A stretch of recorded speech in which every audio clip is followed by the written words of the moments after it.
అబ్బాయి వచ్చి హైదరాబాద్ లో ఉంటాడండి. సాఫ్ట్వేర్ కంపెనీలో జాబ్. ఒక్కడే అబ్బాయా మీకు? అవునండి. ఇప్పుడు మా అబ్బాయి పెళ్లి చేసుకోమంటే చేసుకోవాలంటున్నాడండి. నాకు ఒంట్లో బాగోదు అంతంత మాత్రమేనండి. ఏదో 4 లక్షలు వేద్దామని చూస్తున్నాను. ఏ సంబంధం తీసుకొచ్చిన అసలు ఏమీ చేసుకోవాలంటున్నాడండి.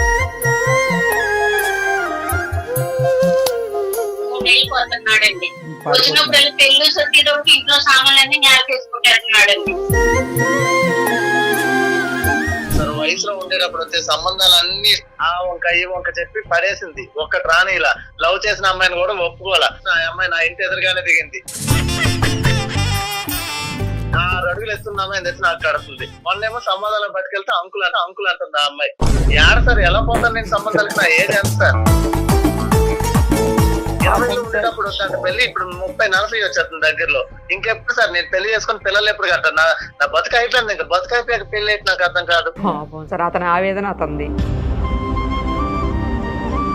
40 సంవత్సరాలు వచ్చిన వాళ్ళు కూడా పెళ్లి చేసుకుంటున్నారు. 2 పిల్లలు ఉన్న అమ్మాయిని తెచ్చి ఈ అమ్మాయిని పెళ్లి చేసుకోమంటుంది. అలా ఆయన చచ్చిపోయాడంటే నన్ను చేసుకోమంటుంది. కొన్ని సరితూగే సంబంధం అనేది తీసుకురండి. ఆంటీల్ని అంకుల్ని వీళ్ళందరినీ తీసుకొచ్చి. మొన్న వెళ్ళేటప్పుడు ఏమన్నది ఆమె? అంకుల్ టీ తీసుకోండి. ఎందుకు వస్తా ఎదురుగా దాన్ని చూస్తే నాకు మెంటలు వచ్చేస్తుంది. ఎవరు ఇంటి ఎదురుగుండా వచ్చిందంట సార్.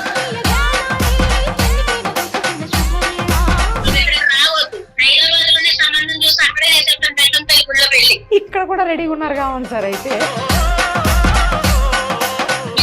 ఉంటారు. నా కొడుకు ఏదో ఒక పెళ్లి చేసి పెట్టి ఆడుకుంటూ ఒక తోడంటూ ఉంటే చాలు సార్. రేపొద్దు నేను చనిపోయినా నా కొడుకు భార్య పిల్లలు ఉన్నారు అని అనుకుంటాను. ఇప్పుడు రేపొద్దు నాకు ఏమైనా ఉన్నా అడిగంటే ఎవరు చూడలేదు.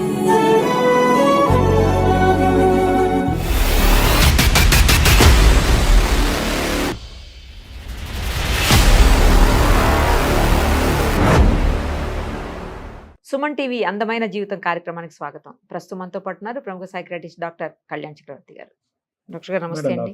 పద్మ అని ఒక పెద్ద ఆవిడ మనకి మెయిల్ చేశారు సార్. కొడుకు గురించి ఆవిడ చాలా ఆవేదన చెందుతున్నారు. ఎందుకు ఏంటి ఆవిడ మాటలోనే విందాం. Sure madam. హలో అమ్మా, నమస్తే అమ్మా. పద్మ గారేనా?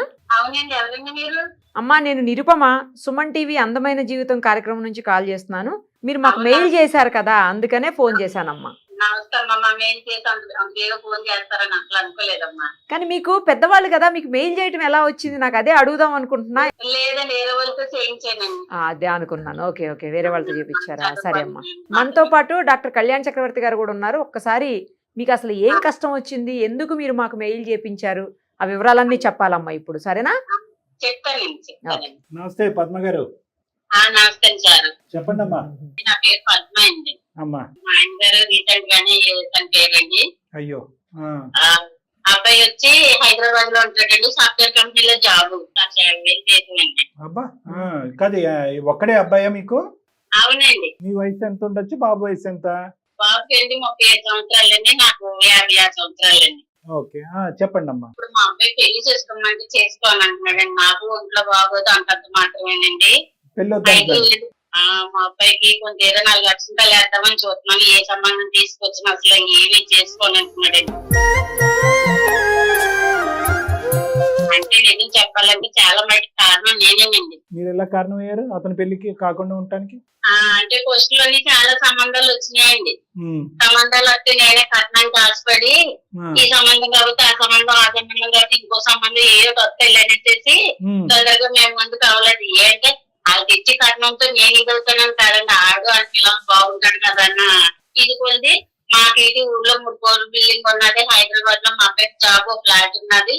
ఈ సంబంధం కాబట్టి ఏదో వస్తుందని ఆశకొద్ది నేను ఇదేనండి.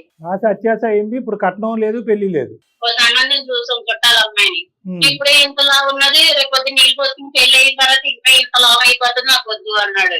లావ్ గురించి ఇచ్చేసాడు. లావ్ అన్నాడు వద్దన్నాడు. సరేలేని మళ్ళీ కాకినట్లు వేరే సంబంధం చూసాం. ఆ అమ్మాయి హైట్ ఎక్కువ అన్నట్టు రేపొద్దు ఇద్దరు పక్క పక్కన నడుచుకుని వెళ్తే మీకు అప్పుడు మీ అక్క అని అంటారు. ఆ సంబంధం వద్దన్నాడండి. ఇలాగే ఇంక ఏ సంబంధం చూసినా పిల్ల నల్లగా ఉన్నది అంటున్నాడు, జుట్టు లేదంటున్నాడు, ముక్కు బాగాలేదు అంటున్నాడు, కొల్లు బాగాలేదు అంటున్నాడు, ఇంకేదో ఉంటాడు కానీ పెళ్లి అయితే చేసుకోండి అంటున్నాడు. ఇప్పుడు కట్నం బిజినెస్ అసలు లేనే లేదు, ఇప్పుడు కట్నం కాస్త గాలి కట్నం కూడా ఏమీ లేదండి. ఏంటంటే నాకు ఒంట్లో బాగుంటలేదు, ఏదో ఇటు పెళ్లి చేసేటంటూ ఒక తోడు భార్య పిల్లలు ఉంటారని ఆశపడుతున్నాను. ఏది ఎప్పుడు ఉంటామో ఎప్పుడు పోతామో తెలియదు, ఉన్న రోజులన్నా ఆ పిల్లలతో గడుపుతారని నేను ఆశపడుతున్నాను. మిగతావన్నీ బానే ఉన్నాయమ్మా, ఉద్యోగం గానీ లేదంటే అన్ని ఓకేనండి. పెళ్లి ఊసెట్టినప్పటికి ఎప్పుడు నెలలు అయితే నెలకి వచ్చి కూడండి, ఇప్పుడు 2 నెలలకి గ్యాప్ ఇప్పుడు 3 నెలలకి వస్తున్నాడండి. వచ్చినప్పుడు పెళ్లి సొచ్చేటప్పుడు ఇంట్లో సామాన్లన్నీ నేలకేసుకుంటేస్తున్నాడండి, దేవాసం చేసేస్తున్నాడు, వెళ్ళిపోతున్నాడు. పెళ్ళన్న ఊస్తే వెనక్తో లేదండి. నేను మీ ప్రోగ్రాలు కూడా నేను చాలా చూసాను. మీరు కౌన్సిలింగ్ అయ్యిస్తారు, పంపుతారు, ఏం చేస్తారో ఎలా చేస్తారో నాకు తెలియస్తారు. మీకు పుణ్యం ఉంటది. నా కొడుకు ఏదో ఒక పెళ్లి చేసి పెట్టి ఆడుకుంటూ ఒక తోడంటూ ఉంటే చాలు సార్. ఇప్పుడు ప్రస్తుతం ఏమన్నా సంబంధం ఉందమ్మా, రెడీగా ఏమన్నా ఉందా? అంటే మీ సార్ సంబంధాలు ఉన్నాయి సార్, అబ్బాయి ఒప్పుకుంటే చాలు. ఉన్నాయి కానీ చూడటానికి కూడా ఇష్టపడట్లేదు. ఇదివరకు అయితే ఫోటోలు గట్రా చూసేవాడు, ఇప్పుడు అవి కూడా చూడటానికి తను ఏమంటున్నాడంటే నేను అంకుల్లాగా ఉంటాను, నాకేమో చిన్నపిల్లలు అంటున్నారు, అంకుల్ అంటాను, ఏ వయసు చేసుకున్నాడంటే ఏ వయసులో వాళ్ళు ఆ వయసులో దొరుకుతారని దొరకన్నాడు. మరి చిన్నపిల్లల్ని తీసుకొచ్చి మనం చేస్తాం, ఆడి వయసు దగ్గర ఉన్నాయి మనం చేస్తాం. అది ఒప్పుకోవాలి కదండి. ఈ అబ్బాయి నాకు పెళ్ళొద్దు, ఏ పిల్లలు లేకపోతే బతకలేమా, ప్రశాంతంగా ఉండేవా, ఏదో ఒకటి ఆశ ఎలా తీరుతుంది సార్? నా తప్పైంది అంటున్నాను కదా, నా ఆశ ఎలా తీరుతుంది? అది 4 లక్షలు వేసేసాను అనుకోండి, రేపొద్దు నేను చనిపోయినా నా కొడుకు భార్య పిల్లలు ఉన్నారు అని అనుకుంటాను. ఇప్పుడు రేపొద్దు నాకు ఏమైనా ఉన్నాడు కంటే ఎవరు చూడలేదు, ఉంటారు తినేసి పోయేవాళ్ళే, మన కష్టపడితే చూసే వాళ్ళు ఒక్కరు ఉండరు. అది 110% మనిషికి మనిషి తోడు కావాలి, కుటుంబం అనేటటువంటిది పెరగాలి, వంశధారి కూడా ఉండాలి అనేది మాటలు మంచి మాటలే. కానీ రేపొద్దున బలవంతంగా పెళ్లి చేస్తే కనుక ఇష్టం పెళ్లిలో ఇతను ఇబ్బంది పడి ఆ అమ్మాయి ఇబ్బంది పడి మళ్ళీ ఏకాక అయ్యే పరిస్థితి ఉంది కదా, మరి అప్పుడు అది కూడా మనం ఆలోచించాలి కదా. మీరేమొచ్చి నా ఆరోగ్యం బాగాలేదు 4 అక్షంతలు ఆరోగ్యం బాగాలేదు చెప్పిలా చెప్పాలని నాకు చెప్పిలా చెప్తే ఎన్నోళ్ళది రోజు ఎవ్వరు ఉండరు. మీరు ఎంతో మందికి చెప్పారు, ఎంతో మందిని కలిపారు, నేను చూశాను కదా సార్. అలాగే కొన్ని మంచి మాటల మీద అలా కాదు ఇలా కాదని మాట్లాడితే 4 ఆడు ఎదుర్కొంటా 4 తిట్టినా పర్వాలేదండి, నేను ఏం అనుకోను. తిట్టాలన్నా కూడా తిట్టలేం కదమ్మా, మీరు అనుకున్న దాంట్లో ఏముంది. ఆ అబ్బాయికి ఎక్కడో లోపల మీ మీద ఒక కోపం ఉందంటే ఒక్క వచ్చినప్పుడు సంబంధాలు వయసు ఉన్నప్పుడు మీరు కట్నం కానుక అని చెప్పి పోస్ట్పోన్ చేసి మంచి సంబంధాలు వెనకేస్తారు. కాబట్టి ఇప్పుడు వచ్చేటటువంటి పొడవు పొట్టి లావు ఈ బేసిస్ మీద చాలా మటుకు ఆడేసి అడగొట్టుకున్నాడండి. నేను నా తప్పున్నాడు కాదంటలేదు, వచ్చిన సంబంధాలు కొన్ని ఆడేసి అడగొట్టుకున్నాడు. సర్లే అమ్మా, ఇప్పుడు చూద్దాము, ఒకసారి అతనితో కూడా మాట్లాడదాం. అబ్బాయి పేరేంటి పద్మ గారు? పవన్ అండి. పవన్. ఓకే, ఒకసారి మీకు కలపటం వస్తుందా కాన్ఫరెన్స్ కాల్? మా పక్కన ఉన్నాడు కలపమంటాను. కలపమనండి అమ్మ ఒకసారి. The person you are speaking with has put your call on hold. Please stay on the line. Hello బాబు. చెప్పమ్మా. సారు మాట్లాడతారు, ఒకసారి మాట్లాడమ్మా. ఎవరా సారు? ఎందుకు? పవన్ గారు పవన్ గారు పవన్ గారు పవన్ గారు పవన్ గారు పవన్ గారు ఒక్క నిమిషం. ఆవిడికి పాపం చెప్పడం రాలేదు. మేము సుమన్ టీవీ అందమైన జీవితం కార్యక్రమం నుంచి నేను నిరుపమ, మనతో పాటు ఉన్నారు డాక్టర్ కళ్యాణ్ చక్రవర్తి గారు కూడా. మీ అమ్మగారు మాకు మెయిల్ చేపించారు పక్కింటి వాళ్ళని బయట. అమ్మ నీకేం బుర్రపంచేదా బాబు? నా మాట ఎలా లేదు, వాళ్ళ మాట నేను బాగుపడతావు. పెళ్లి కాని పవన్ అనుకో పోయింది. అది కాదు బాబు, నా మాట సార్ మాట్లాడతారు, మాట్లాడు. ఉండమ్మా, అబ్బాయి మనసులో ఏదో చెప్తున్నాడు, 2 మాటలు చెప్పనియండి. చెప్పండి పవన్ గారు. మీ అమ్మగారి మీద ఏదో ఊర్లో పరుగులు పోయిందండి. మీ ప్రోగ్రామ్ కి వచ్చామనుకోండి అందరికి తెలిసిపోద్ది ఇవన్నీ. అదేం కాదులే నాన్న, నువ్వు చూసుంటావు మన ప్రోగ్రామ్స్, చాలా సందర్భాల్లో చెప్పాము. ఇక్కడ నా ఏజ్ అంతా మా అమ్మ చూసే పనులు ఏందో నాకు అర్థం కావట్లేదు సార్. వయసులో ఉండేటప్పుడు వచ్చే సంబంధాలన్నీ ఆ వంక ఈ వంక చెప్పి పడేసింది. ఒక్కటి రాని ఇలా లవ్ చేసిన అమ్మాయిని కూడా ఒప్పుకోవాలా. ఆ అమ్మాయి నా ఇంటి ఎదురుగానే దిగింది. రోజుకో సంబంధం తెస్తుంది సార్. 6 అడుగులు ఎత్తున్న అమ్మాయిని తెచ్చి నాకు కడుతుంది. మొన్నేమో సంబంధాలను పట్టుకెళ్తే అంకుల్ అంటుంది ఆ అమ్మాయి. ఏడ సార్ ఎలా పోతాను నేను సంబంధాలకి? నా ఏజ్ ఎంత సార్? 20 ఉండేటప్పుడు వద్దంటే పెళ్లి, ఇప్పుడు 30-40 వచ్చేస్తుంది దగ్గరలో. ఇంకెప్పుడు సార్ నేను పెళ్లి చేసుకుని పిల్లలు ఎప్పుడు కంటాను? నా బతుకు అయిపోయింది. ఇంకా బతుకు అయిపోయాక పెళ్లి అయితే నాకు అర్థం కాదు సార్. అతని ఆవేదన అతనిది కాదు నాన్న, నువ్వు అలా అంటుంటే మేము ఏం మాట్లాడలేకపోతున్నావు. ఒక అంకుల్ అని ఒక లాంటి అని. సరే అవన్నీ కాదు సార్, అది ఆ చిన్నపిల్లని చేసుకుంటే రేపు ఏమంటున్నావు నువ్వు ఊరంతా? వయసుకు తగ్గ 40 సంవత్సరాలు వచ్చిన వాళ్ళు కూడా పెళ్లి చేసుకుంటున్నారు. ఆ చేసుకున్నాడు. వయసు వాళ్ళు కూడా బాగానే 20 సంవత్సరాలు ఉండేటప్పుడు ఒప్పుకోలేదు. వయసు వాళ్ళు కూడా మూసేసుకున్నాక ఏమైంది? ఉండమ్మా ఏదో మొన్న చెప్తా. సార్ ఇద్దరు పిల్లలు ఉన్న అమ్మాయిని తెచ్చి ఈ అమ్మాయిని పెళ్లి చేసుకో అంటుంది. అలా ఆయన చచ్చిపోయాడంటే నన్ను చేసుకోమంటుంది. నిన్ను పెళ్లి ఏం సార్ ఇది? చేసుకోమంటారా? అలా కాదు నాన్న, ఏదో ఒకటి పెళ్ళైతే చాలు అన్నట్టు ఉన్నట్టుంది ఆవిడ. అమ్మ తొందరపాటు అసలు అమ్మ గుర్రం మీద స్వారీ చేస్తుంది. అలా కాదు పద్మ గారు, బాబు చెప్పేటటువంటి దాంట్లో కొద్దిగా అబ్బాయి మంచి సాఫ్ట్వేర్ ఉద్యోగము 1,50,000 ఎంతో శాలరీ వస్తుంది, హైదరాబాద్ లో గౌరవంగా బతుకుతున్నాడు, పోనీ సరితూగే సంబంధం అనేది తీసుకురండి. ఈ ఆంటీల్ని అంకుల్ని వీళ్ళందరినీ అట్లా తీసుకొచ్చి చేసుకుంటారంటే నేను ఏదన్నా ఉన్నాయి సార్ సంబంధాలు అట్లా చేసుకుంటారని అనాలి కదా. ఇప్పుడు ముసలోళ్ళు ఉన్నారు, వండి పెట్టి వాళ్ళు ఎవరో లేరనేసి ముసలోళ్ళు భార్య చనిపోయిన వాళ్ళే 2 పెళ్లి 3 పెళ్లి చేసేసుకుంటున్నారు. 7 వయసులో ఉన్నవాడు 7 చేసుకోవడానికి ఏమి నాకు అర్థం కాలేదు. నేను ఎప్పుడు చిన్నపిల్లడే, నా వయసు 37. నన్ను చిన్నపిల్లడు అంటారు. సంబంధం పిల్లలంటే చూస్తారు. ఎందుకు పిలుస్తాడు? పెళ్లి చేసుకున్నాక అవ్వని పిలుస్తారేంటి? మొన్న వెళ్ళేటప్పుడు ఏమన్నది ఆమె? అంకుల్ టీ తీసుకోండి. ఏటైపోయింది? ఆ సార్ చెప్పిన తిండి బాబు నా మాట విను. ఏ తిన అమ్మ నాకు చెప్తున్నారు, మెంటలు తెప్పించు నాకు. అయితే నేను చచ్చిపోయినా నీకు ఓకేనా? అందుకే ఇంటికి రాను, రాబోద్దు ఎట్లా నాకు ఇంటికి ఇంటికి వస్తే అన్ని పగలగొట్టేస్తున్నారు. రాగానే మళ్ళీ కట్నాలు అనుకుంటూ బతికావు కదా, ఇప్పుడు నెలకు 2 లక్షలు ఇస్తున్నాను తీసుకో. నేనేం చేసుకుంటాను? ఆ డబ్బులు నీకు పిల్లవాళ్ళు పిల్లలు ఉండాలి, భార్య ఉండాలి. నేను ఇప్పుడు మీ ఇంటికి వస్తా ఎదురుగా దాన్ని చూస్తే నాకు మెంటలు వచ్చేస్తుంది. లవరు ఇంటి ఎదురుగుండా వచ్చిందంట సార్. కాదు ఎవరు సార్ నేను లవ్ చేశాను సార్ అది ఇది అని చెప్పి సంబంధం క్యాన్సిల్ చేసేసింది. ఇంకా అమ్మాయి ఎదుర్కొంటే లైవ్ లోనే ఉందా? ఆ అమ్మాయి ఇంకా లైవ్ లోనే ఉంది ఎదుర్కొంటే. మా ఇంటి ముందు ఆయన పెళ్లి చేసుకున్నాడు. నేను ఇంటికి వెళ్తే ఆ మొహం ఎట్లా చెప్పమంటారు? ఒక ½ ఇంచులో మిస్ అయ్యా. సరే అందుకే ఇంటికి వెళ్ళట్లేదు అంటున్నాడు. అంకుల్ అంటే ఇంకా 2 నిమిషాలు అక్కడ నిలబడలేదు సార్. నేను తల మళ్ళీ వచ్చి తీసినట్టు కూర్చోమంటారు. అయిపోతుంది. నాకు స్టిక్ అయ్యారా? పనికి మాలలో ఉన్నా బాబు నువ్వు ఒక పని చేయి బాబు, నువ్వు ఇక్కడ రావద్దు. హైదరాబాద్ లోనే సంబంధం చూసి అక్కడే చేసేస్తాను పెద్దంతల్లి గుళ్ళో పెళ్లి. ఇక్కడ కూడా రెడీ ఉన్నారు సార్. అయితే పెళ్లి ఆ పెళ్లి దృష్టిలో పెళ్లి పెళ్లి పెద్దంతల్లి గుడిలో చేశారు అదే కదా. అంటే నేను ఏదో ఇప్పుడు విధంగా నీకు ప్రశాంతంగానే బతుకుతున్నాను. ప్రశాంతంగా తిను, నలుగురు పైన అదే ఉన్నన్ని రోజులు ఓకే. నీకు రేపు పొద్దున తోడు ఎవరుంటారు? నీకు ఒంట్లో బాగోలేదు. గురించి నేను చూసుకుంటాను తల్లి, నీకు దండం. నా సార్ చెప్తే ఏంటో, నా సార్ ఎంతో మంది చెప్పి ఎంతో మందిని కలిపారు ఆయన. ఏంటో వీడియోలు నేను చూస్తాను, కాదనట్లా మంచిగానే చెప్తారు. కానీ ఇప్పుడు నా ఏజ్ అది కాదు కదమ్మా. నువ్వు ఎక్కడికి వెళ్ళినా ఉపయోగం ఉండదు. 37 సంవత్సరాలు ఎక్కి ఏం కాదు పవన్, నా మాట విను. నా సార్ చెప్పినట్టు పోనీ, నా సార్ చెప్తారు. అమ్మ నువ్వు అమ్మవి, నేను ఎంత పెద్దోడినైనా నీకు చిన్నోడిని. అంకుల్ అన్న వాళ్ళకి తెలుసు, మొహం మీద ఉమ్మేసిన వాళ్ళకి తెలుసు. నవ్వుతున్నారు అటు చూసి ఇటు చూసి. ఇదిగో సార్ ఇలాగే మాట్లాడుతున్నారు సార్. ఉన్న పద్మ గారు ఏం మాట్లాడండి ఇవి? మీరు ఇందాక అన్నారు కదా పెళ్లి గారు. పవన్ పవన్ పవన్ పవన్ ఇది నాన్న హాస్యం తర్వాత ఒక్క 2 నిమిషాలు విన్నానా? అమ్మ పద్మ గారు మీరు 2 నిమిషాలు ఓపి పడతానంటే నేను బాబుతో మాట్లాడతాను. ఒకటి అలాగే సార్, నేను మాట్లాడతాను, నేను మాట్లాడతాను. ఇప్పుడు మీరు పెళ్లి పెళ్లి పెళ్లి అని చెప్పి అతని జీవితం మీద పెళ్లి అంటేనే విరక్తి, పెళ్లి అనే పదం అంటేనే వాంతి అయ్యేటట్టుంది. ఆ పరిస్థితి తీసుకొచ్చారు. ఇలాంటి పిల్లల్ని బలవంతంగా తీసుకెళ్లి కట్టబెడితే కనుక 3-4 ముచ్చట అవుతుందమ్మా అక్కడ. అనవసరంగా తర్వాత కోర్టులు డైవర్సులు అని చెప్పి కొట్టుకు సావాలి. మళ్ళీ ఇంకొకటి జీవితం ఎందుకు అంత అబ్బాయిని మరీ అంత రేపో మాపో మీకేదో ప్రాణాలు హరించిపోయేటట్టు, రేపో మాపో ఏదో ఉపద్రవం వచ్చేటట్టు మాట్లాడుతున్నారు. ఆగండి. పెళ్లి ఎంత ఇంపార్టెంటో రేపొద్దున పెళ్లి చేసుకున్న తర్వాత ఆ పెళ్లిని కాపాడుకోవటం కూడా అంత ఇంపార్టెంట్. ఈరోజు మీరు బ్లాక్మెయిల్ చేసి భయపెట్టి కింద మీద పడి కొట్లాడుకుని అతను టీవీలు ఫోన్లు పగలగొట్టి పెళ్లి చేసుకుని ఎవరిని ఉద్ధరిద్దామని అంతేనా? పెళ్లి అయిపోవాలి, అక్షింతలు వేసేయాలి, ఒక మనవడిని ఎత్తేసుకోవాలి, అంతేనా కాన్సెప్ట్? అంత ఈజీ కాదమ్మా. ఆ అబ్బాయిలో అసలు ఆవగింజ అంత పెళ్లి మీద ఒక రెస్పెక్ట్ గౌరవం కూడా ఇదివరకు ఉండేది, పోయింది. మీరు అప్పుడేమొచ్చి కొలమానం చేశారు, తూకం వేశారు. అప్పుడు కులం అన్నారు, గోత్రం అన్నారు, కట్నం అన్నారు. ఆ అబ్బాయికి పెళ్లి వయసు ఉన్నప్పుడు ఇష్టపడినప్పుడు ఇష్టమైనటువంటి అమ్మాయికి చేయలేదు. ఇప్పుడు కళ్ళెదురుగుంటా ఆ అమ్మాయి ఎదురింటి అతనితో హ్యాపీగా పెళ్లి అయిపోయింది. వాళ్ళకి 2-3 పిల్లలంట. ఇక్కడ ఇతను కడుపు కాలిపోదా? మీ ఇంటికే రావటం మానేశాడు అతను. మీరు పెద్దవాళ్ళు అసలు మీరు మీరు మీరు పట్టిన కుందేలకు 3 కాళ్ళు అంటే 3 కాళ్ళు. అప్పుడేమైపోయింది ఇంగితం ఆలోచన? అప్పుడు ఈ అబ్బాయి భవిష్యత్తు గురించి ఆలోచించలేదా?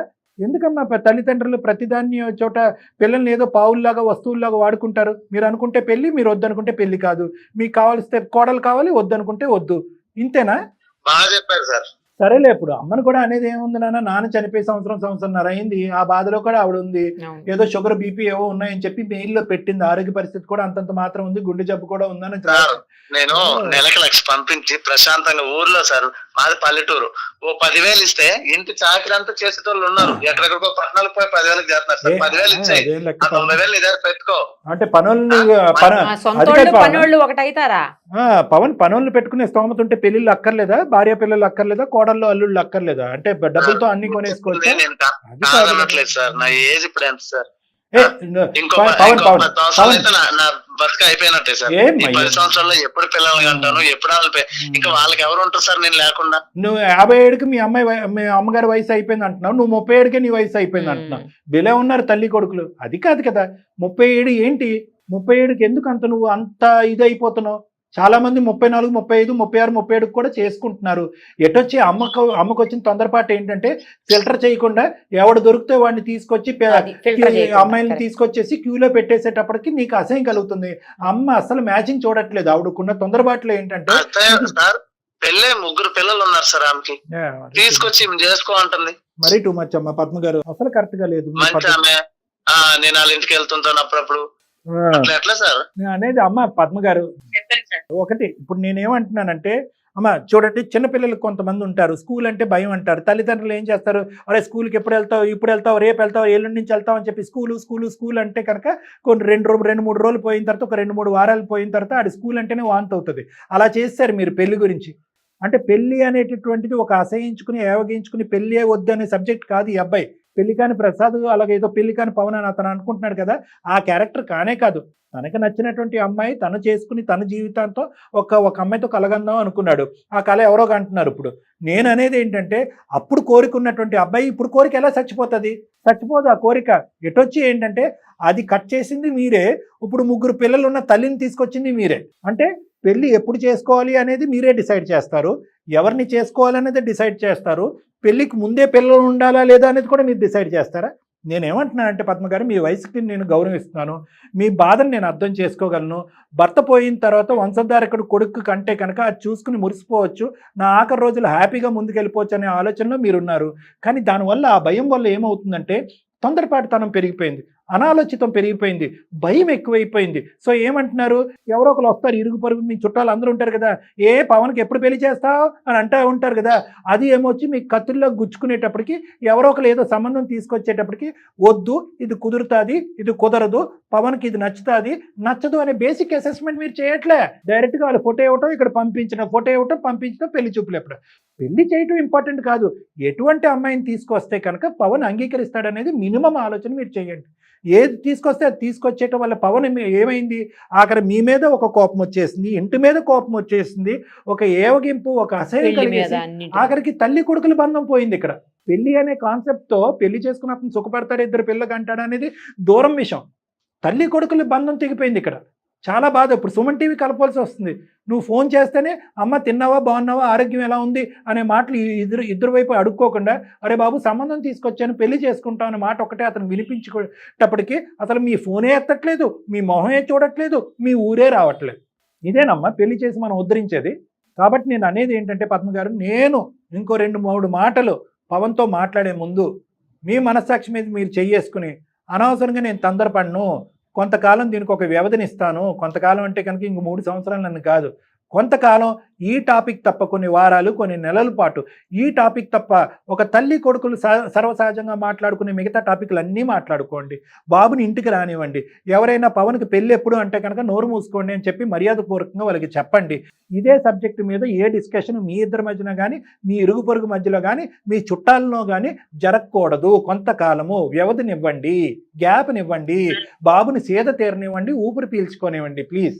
ఇది నా విన్నపం. ఇది నెంబర్ 1. పవన్, నాది ఒకటే మాట నాన్న, అమ్మది అభద్రత అనుకో, భయం అనుకో, అనాలోచితం అనుకో, ఏదన్నా అనుకో, I don't know what that is. నాన్నగారు ఈ మధ్యనే చనిపోయారు, పదే ఆ మాట అంటున్నాను, బాధపడు. దాంతో ఏంటంటే అమ్మకి ఇన్సెక్యూరిటీ, అభద్రత భావం పెరిగిపోయింది. ఏమో నేను చూడకుండానే ఒక పెళ్లి, ఒకటే ఒక కొడుకు కదా, 10 మంది ఉంటే 9 మంది పెళ్లి అయింది. అప్పట్లో నచ్చింది చేసేయంటే ఒప్పుకుందా నానా సరే నాన్న, పవన్ గతాన్ని తవ్వటం వల్ల నీ టైం వేస్ట్, నా టైం వేస్ట్, జరగబోయేది చేద్దాం.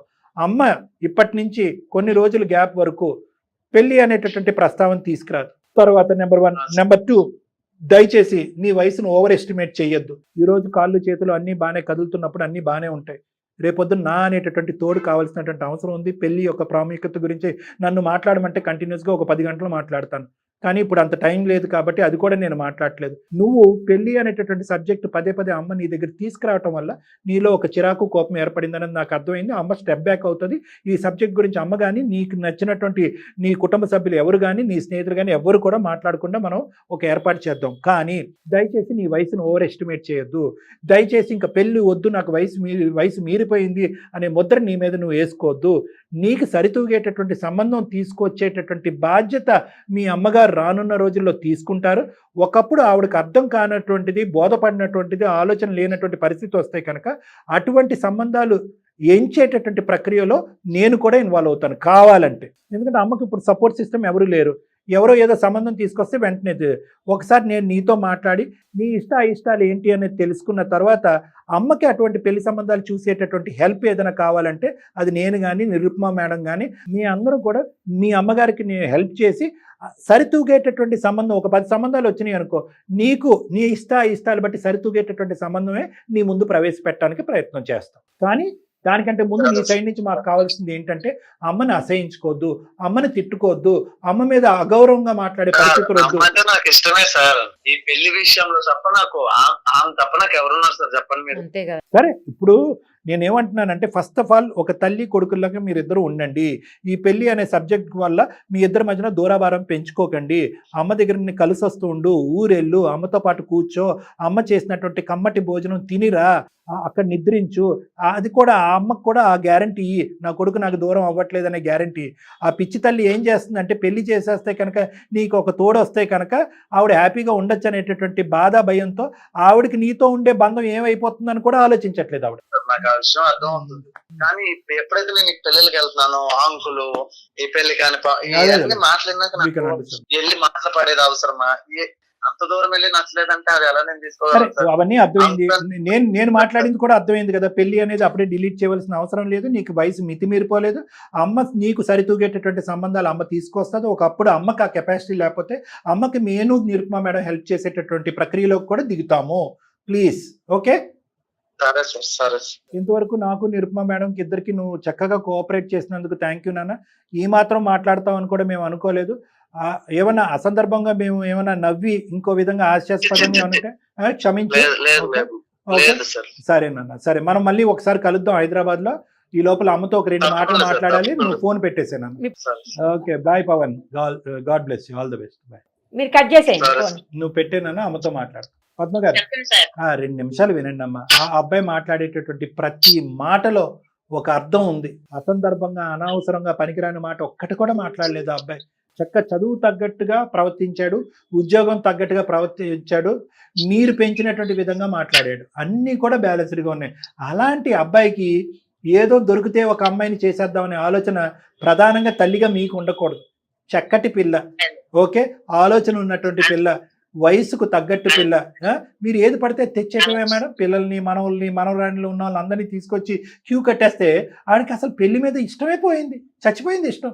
ఫస్ట్ పెళ్లి మీద ఇష్టం పెంచే విధంగా మనం మాట్లాడాలి, ఆలోచించాలి. కాబట్టి నేను ఇందాక చెప్పాను కదా, కొద్దిగా మీ యొక్క ప్రయత్నాన్ని విరమించుకోండి, తాత్కాలికంగా సస్పెండ్ చేయండి. దయచేసి ఆలోచించి నెక్స్ట్ స్టెప్ వేయవలసిన అవసరం ఉంది. ఈ లోపల తల్లి కొడుకు ఇద్దరు కూడా హ్యాపీగా మాట్లాడుకోండి, ఓకేనా? అంటే ఇందాక గర్జించి ఇంకో విధంగా మాట్లాడుంటే కనుక క్షమించండి. ఎందుకంటే మీరు ఇచ్చిన స్వేచ్ఛకు బట్టే అది ఉపయోగించేసుకుని ఒక 2 మాటలు ఎక్స్ట్రా మీతో మాట్లాడాము కాబట్టి. రైట్, ఓకే అమ్మా. నమస్తే అమ్మా, థ్యాంక్ యూ పద్మ గారు. ఉంటానమ్మా. చాలా మంచి కౌన్సిలింగ్ సార్ ఇది. అదే, అవును మేడం, బాగా అనిపించింది. ఉపయోగపడాలి, ఇద్దరికి ఉపయోగపడాలి, తల్లికి ఉపయోగపడాలి, కొడుక్కి ఉపయోగపడాలి. ఇద్దరికి కూడా చాలా మంచిగా చెప్పారు. ఎవరికి చెప్పాల్సిన రీతిలో, ఎవరికి చెప్పాల్సిన పద్ధతిలో వాళ్ళకి చెప్పారు. బాగుంది సార్. దాంతో వాళ్ళు మారి మంచిగా అవుతారు. ముందు ఫస్ట్ వాళ్ళిద్దరం మధ్య బంధం గట్టిపడితే తల్లి కొడుకుల బంధం, దట్ ఈస్ మోర్ ఇంపార్టెంట్. మిగతా అన్ని ఆటోమేటిక్ జరుగుతాయి. Thank you. నమస్తే.